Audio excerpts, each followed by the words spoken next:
there's any minor something, we are amicably settled it goes well. There is nobody who comes to Lagos, blessing of God Almighty, and our ancestors of the sons, all will be well with the person. All contribute progressively to the well-being, Lagos in particular, and Nigeria in general.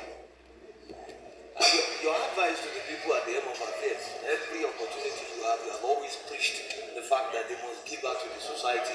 They must make sure that those that voted them in office enjoy the dividends. You see, in life, they say that fear of God is the beginning of wisdom.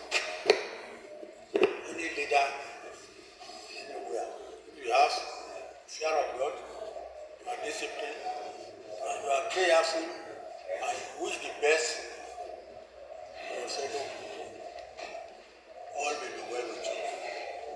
I've said it times we have no problem in this country.